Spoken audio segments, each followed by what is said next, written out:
کیونکہ یہ جو بدماشی ہے کہ جب آپ کی مرضی کے مطابق قانون سازی نہ ہو اور آپ بدماشی کریں، اس کی اجازت نہیں دی جا سکتی، اور یہ ایک اہم کارروائی ہے جو شروع کی گئی ہے۔ جمعیت علماء اسلام فیک کے سربراہ فضل الرحمان نے آج کہا ہے کہ ہماری بیوروکریسی اور اسٹیبلشمنٹ انتخابات کے نتائج پر اپنے کنٹرول میں رکھنا چاہتی ہے تاکہ مغربی دنیا کو بتایا جا سکے کہ مذہبی لوگوں کی موجودگی سے زیادہ پریشان نہ ہوں۔ اب کون کس کو مذہبی کہہ رہا ہے؟ جو ایک وقت میں کہا کرتا تھا کہ جو ایک خاتون ہے اس کو وزیر اعظم یا بطور حکمران ہم تسلیم نہیں کر سکتے، اور پھر وہی ہے جو خاتون کے کندھے سے کندھا ملا کے، اور ایک بار تو خاتون نے کندھے پر مولانا فضل الرحمان کے کندھے پر اپنا سر بھی رکھا تھا۔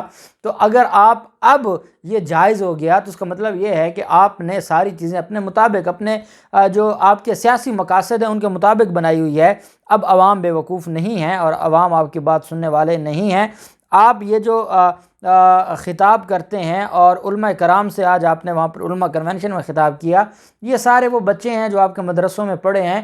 اب چاہے وہ کس بھی مکتبہ فکر سے ہوں، اگر آپ کا تعلق مکتبہ دیوبند سے ہے تو مکتبہ دیوبند جو ہے مکتبہ فکر، وہ بھی اس کے جو جید علماء کرام ہیں وہ آپ کی بات نہیں سنتے۔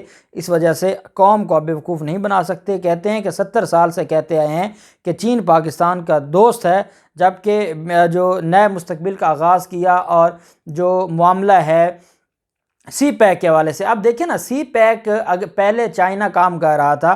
چائنا ایک تاجر ہے اور اس کو تاجر ہی پسند ہیں، اور وہ بزنس مین شریف خاندان سے بہتر ان کے لیے کوئی چوائس نہیں تھی۔ جب پاکستان کی جو بہتری ہے اس کے فیصلے ہو رہے ہیں تو چیزیں طریقے سے چل رہی ہیں۔ پہلے جو آپ کو زور و شور کام نظر آتا تھا، اب کام طریقے سے ہو رہا ہے، کام جاری ہے۔ وہ چائنا کی بھی مجبوری ہے، پاکستان نے بھی کرنا ہے، پاکستان کے اپنے مفادات ہیں، ہر ریاست اپنے مفادات دیکھتی ہے۔ ہر ریاست یہ نہیں دیکھتی کہ کسی کو خوش کرنے کے لیے یا اپنی کمیشنز، جو ملتان میں جو کچھ ہوا چینی کمپنیوں سے کمیشن لینے میں، یہ ہمارا سابقہ وزیر اعلیٰ نام نہاد خادم اعلیٰ ملوث تھا، تو ان کو تکلیف ہے سی پیک کے حوالے سے۔ سی پیک چل رہا ہے، سی پیک چلے گا، لیکن وہ پاکستان کے جو مفادات ہیں اس کے مطابق چلے گا اور چل رہا ہے۔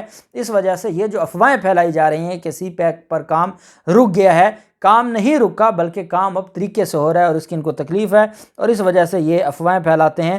دوسری طرف جو معاملہ ہے انتخابات کے حوالے سے، آج بڑا الزام لگایا ہے۔ کہتے ہیں، اب آپ اندازہ لگائیں، کیا اوقات دیکھیں اور بات دیکھیں۔ کہتے ہیں کہ عام انتخابات کے بعد جب پی ٹی آئی کی حکومت بنی تو میرے پاس ایک اعلیٰ سطحی وفد آیا، انہوں نے 3 اجلاس کیے جس میں مجھے لالچ دی کہ آپ حکومت کے ساتھ گزارا کر لیں، بیرون ملک سے بہت پیسہ آئے گا۔ یہ بات بھی انہوں نے تسلیم کر لی کہ میں لالچ میں آ جاتا ہوں، تبھی وہ میرے پاس آئے لالچ دینے کے لیے۔ انہوں نے کہا، آخر میں نے وفد نے اقرار کیا کہ آپ کی باتیں تو بالکل ٹھیک ہیں، لیکن میں نے ان کو کہا کہ نہیں، میں نے نو بول دیا۔ مولانا فضل الرحمان کو کوئی جا کر کہے کہ آپ کو کچھ دیتے ہیں یا آپ کو کچھ مل جائے گا، اور مولانا فضل الرحمان کہیں کہ نو، تو یہ بات کم از کم مجھے تو ہضم نہیں ہوتی کہ یہ بات کس حد تک درست ہو سکتی ہے۔ جو بندہ اقتدار کے لیے اور جو مفادات کے لیے ایک خاتون کے ساتھ کندھے سے کندھا ملا کر کھڑا ہو سکتا ہے، تو اس سے اور کیا امید لگائی جا سکتی ہے۔ دوسری طرف جو اپوزیشن جماعتوں کا پارلیمانی کمیٹی کا اجلاس منعقد ہوا، اس میں فاروق ایچ نائک اور رضا ربانی نے اپوزیشن کو جو مشترکہ اجلاس کے بائیکاٹ کا مشورہ دیا تھا۔ جب یہ بدھ والے دن اجلاس ہوا، اور بدھ والے دن اجلاس میں سارے موجود تھے، پارلیمانی کمیٹی کا اجلاس تھا اپوزیشن کی مختلف جماعتوں کا، تو دونوں جو قانونی ماہرین ہیں انہوں نے مشورہ دیا تھا کہ اپوزیشن الیکشن اصلاحات بل کے بائیکاٹ کا اعلان کرے۔ رضا ربانی نے کہا تھا کہ اس قانون سازی کا حصہ بننے کے بعد اپوزیشن کے لیے عدالت میں اسے چیلنج کرتے ہوئے بہت مشکلات آئیں گی۔ فاروق ایچ نائک صاحب کا کہنا تھا کہ اپوزیشن کو اپنی تقاریر کے بعد بل پیش ہونے سے پہلے ایوان سے واک آؤٹ کر دینا چاہیے۔ تاہم قانونی ماہرین کی تجاویز کی مخالفت کرتے ہوئے مسلم لیگ نون کے صدر شہباز شریف نے کہا کہ ہم سب ایوان میں جاتے ہیں، وہاں تمام اپوزیشن کو واک آؤٹ یا بائیکاٹ سے متعلق فیصلے سے آگاہ کر دوں گا۔ جس کے بعد اپوزیشن جماعتوں کے اراکین ایوان میں پہنچ گئے، اجلاس شروع ہوا، اور اپوزیشن جماعتوں کے اراکین شہباز شریف کے اشارے کا انتظار کرتے رہے، یہاں تک کہ تمام بل منظور ہو گئے۔ ای وی ایم بل منظور ہونے کے بعد شہباز شریف اور بلاول زرداری ایوان سے واک آؤٹ کر گئے، اور اس پر اپوزیشن اراکین کو ہدایات کی گئیں کہ تمام ارکان اسمبلی میں موجود رہیں اور وزیر اعظم عمران خان کی تقریر نہ ہونے دیں۔ لیکن اب پاکستان پیپلز پارٹی یہ کہہ رہی ہے کہ یہ جان بوجھ کے شہباز شریف نے ہمارے ساتھ دھوکہ کیا ہے، اور جب ہم نے کہا تھا شہباز شریف کو کہ واک آؤٹ ہونا چاہیے تو واک آؤٹ کرنا چاہیے تھا، اس نے واک آؤٹ نہیں کیا۔